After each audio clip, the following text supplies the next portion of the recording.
Hi Libra, kumusta po kayong lahat? So ayan guys, maraming salamat po sa walang sawang pagsubaybay sa ating pong mga reading, and kung ikaw ay bago pa lang sa ating channel, mag-subscribe na po kayo, then i-click mo na rin yung ating notification bell para lagi kang updated sa ating mga bagong upload.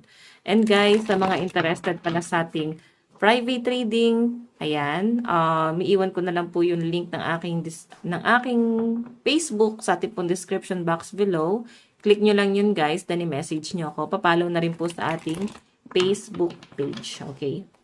So, tignan natin, Libra, ganap sa inyo ngayong 4th quarter ng taong 2025. Libra, Sun, Moon, Rising, and Venus sign. Libra, Sun, Moon, Rising, and Venus sign.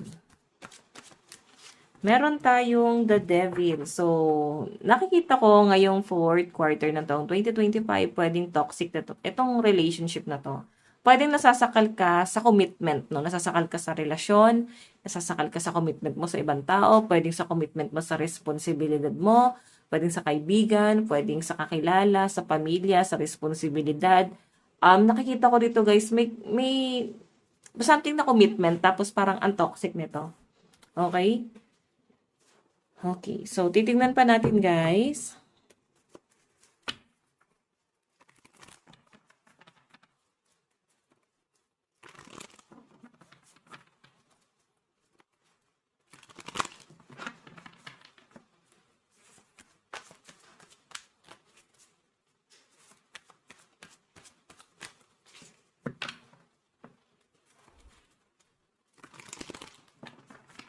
Okay. Libra, meron tayong, ayan no. Nakikita ko sa mga Libra na parang medyo magiging distant ka din pagdating sa love life mo. Ayan. So guys, makaka-relate din dito yung may mga Libra sa kanilang chart, no? Ayan. So maganda pa rin talaga na alam nyo inyong Sun, Moon, Rising, and Venus sign. So, Libra, yung nakikita ko dito, pwedeng takot ka na sa commitment.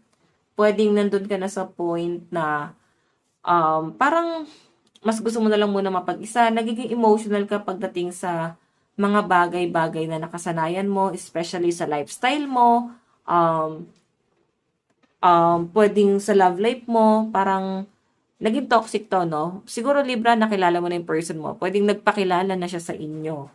Okay? Nakita mo na yung totoong kulay na tong taong to, at meron kang pagbabago na gustong mangyari. Pwedeng pagbabago to sa'yo or pagbabago doon sa person mo.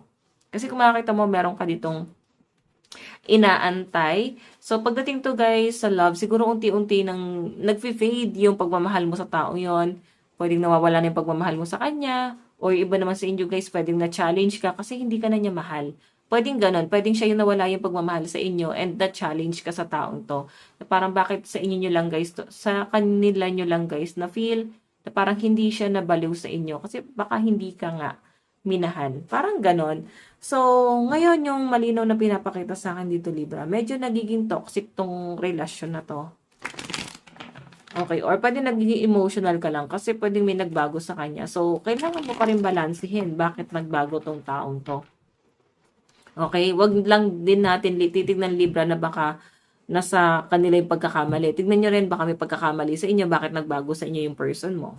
Okay, hindi naman magbabago ang isang tao guys kung wala tayong maling ginawa sa kanila. Okay, so balansehin mo pa rin guys. Bakit naging toxic na siya? Bakit naging cold na siya? 'Di ba? So tignan pa natin. Libra, Sun, Moon, Rising, and Venus sign. Meron tayong The World. So yung pinapakita sa akin dito Libra, travel to, no? Moving forward, so siguro meron kang gustong mangyari dito na parang sana makalimutan na, sana makamove on na, pwedeng makamove on na kayo sa mga issue nyo, pwedeng iniisip mo dito na sana makamove on ka na sa kanya. Kung hindi man guys, kaya nang i-workout to, is at least makamove on ka sa taong to. Kasi relocation din. Ayan, pwedeng yung iba sa inyo, may usapin about sa relocation, sa paglipat ng bahay. Ayan, pwedeng may pagbabago nangyayari dito kung paano ka tinitignan ng person mo sa sitwasyon mo ngayon, or kung paano kanya nakilala at kung ano yung nagbago sa inyo ngayon. Okay? So, 'di ba? Siguro pinakita mo na rin na ito talaga ako, then hindi niya matanggap kung sino ka talaga. May mga ganung bagay. Baka kasi may mga Libra dito na naging secretive ka dun sa person mo.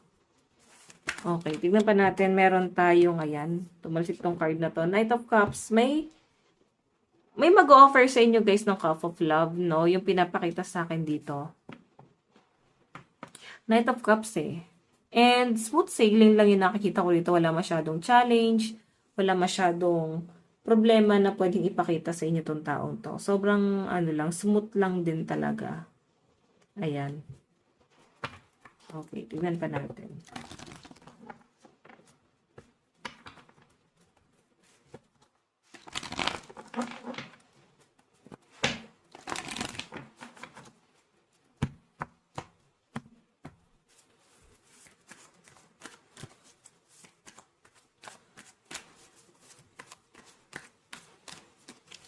Meron tayong King of Wands. Okay. So, yung pinapakita sa akin dito, Libra, change direction to, no? Kumbaga, kailangan baguhin mo yung point of view mo. Kailangan baguhin mo yung lifestyle mo. May pag-a-adjust eh. Siguro kailangan meron kang gawing pag-a-adjust para makasabay ka. Okay, makasabay ka sa ibang tao or makasabay ka sa kung ano yung estado mo ngayon. Pwede kasing may nagbago eh. Oo. Okay. So, kagaya nga ng sabi ko guys, hindi na siya katulad ng dati. May nagbago sa lifestyle mo. Parang ganun. Tignan pa natin.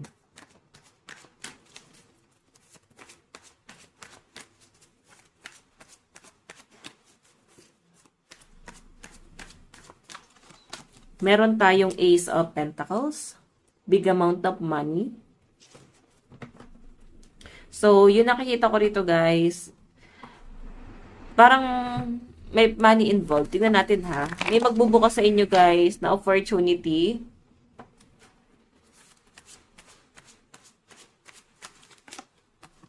Kaso, hindi ito yung focus mo. Okay, babaliwalain mo to. Maraming opportunity magbubukas sa inyo pero parang babaliwalain mo to. Hindi mo to masyadong titignan. Okay? Hindi mo to masyadong seseryosohin.